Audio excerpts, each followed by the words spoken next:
Iya kawan pahari, Supatinai dengan aku Sikron Garang melai channel YouTube Sinetron Ulu Ita. Uang ketika itu saya mau membahas dua hal penyebab Ormas Dayak Kalteng banyak menolak organisasi Panglima Jilah di Kalimantan Tengah ini. Yang pertama, Panglima Jilah tidak ada melakukan koordinasi dengan ketua organisasi yang ada di Kalimantan Tengah ini. Maksud saya organisasi yang berpihak kepada masyarakat, karena ada juga beberapa ormas yang ada di Kalteng ini mengatasnamakan ormas Dayak tapi tidak setuju dengan Jilah.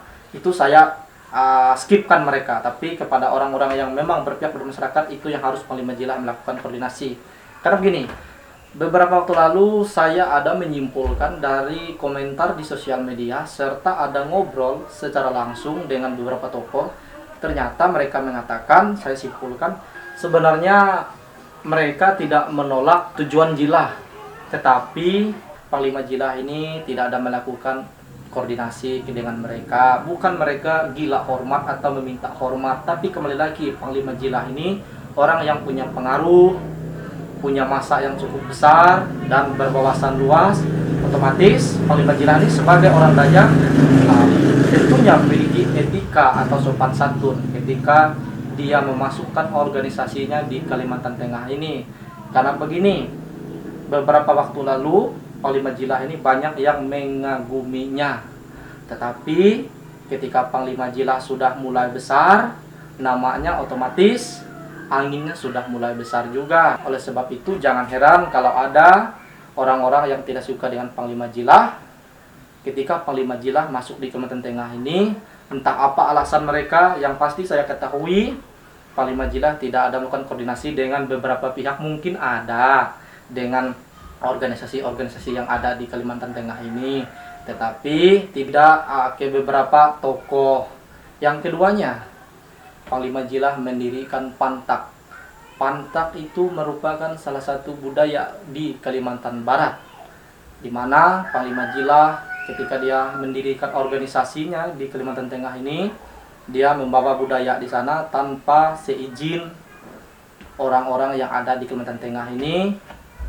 Contohnya kepala-kepala adat, kemudian lagi dan orang-orang yang berpegang pada organisasi adat ini, Panglima Jilah tidak melakukan izin. Mungkin kata Panglima Jilah tujuannya baik, tetapi di sisi kebaikannya Panglima Jilah lupa, maksudnya bentuk kerendahan hatinya meminta izin dengan beberapa tokoh yang ada di sini. Tapi saya juga berpesan kepada Panglima Jilah. Saya katakan dulu, saya orang yang paling respect dengan Panglima Jilah. Saya punya alasan karena Panglima Jilah ini orang yang benar-benar membela hak-hak masyarakat, khususnya Dayak. Kita berbicara Dayak karena banyak masyarakat yang tertindas dan terdiskriminasikan oleh beberapa pihak. Panglima Jilah ini maju dan dia bertaruh untuk membela itu. Jadi saya sangat kagum. Saya tidak pernah memandang negatif dengan Panglima Jilah, hanya saja mengingatkan kepada Panglima Jilah agar kita orang Dayak ini, seperti misi Panglima Jilah, Dayak harus perlu bersatu untuk Dayak maju, untuk Dayak kuat. Panglima Jilah ketika dia memperbesarkan organisasinya di beberapa wilayah, Panglima Jilah harus mau tidak mau melakukan yang namanya koordinasi dengan orang-orang di wilayah di situ.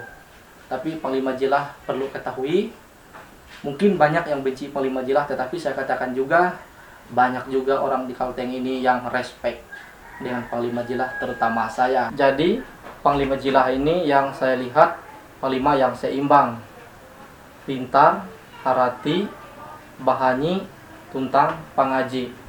Oleh sebab itu, saya selalu mengatakan kepada orang-orang di sekitar saya, juga teman-teman, kalau pada saat mengobrol, yaitu berbicara tentang Panglima Jilah, di era sekarang kita harus mengikuti cara berpikir, kita harus rubah. Jangan hanya ujung-ujungnya berkelahi menggunakan otot, tetapi sekarang kita harus seimbang.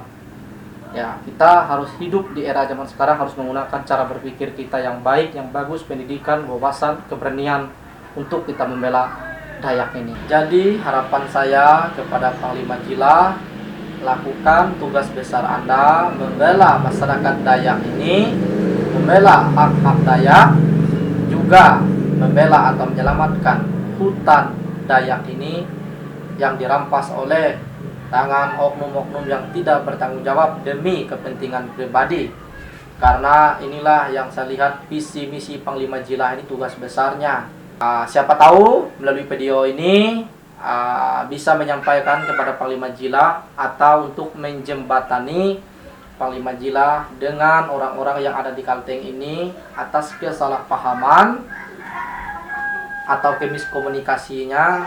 Karena saya lihat agak sulit sekali untuk Panglima Jila melakukan pertemuan dengan beberapa ormas di Kalteng ini.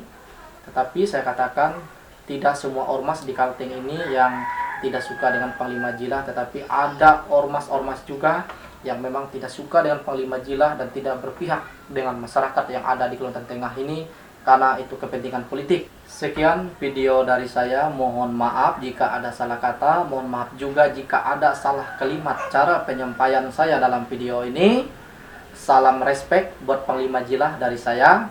Sedikit saya sampaikan, saya pernah ketemu dengan Panglima Jila dan pernah berfoto berdua, yaitu tahun 2019 tanggal 22 Juli di Tumbang Anoy serta di Kuala Kurun. Sekian, jangan lupa subscribe channel YouTube ini serta memberi komentar yang membangun, dan jangan lupa share link video ini ke sosial media Anda agar teman-teman sosial media Anda juga bisa melihat video ini. Sekian dari saya, terima kasih.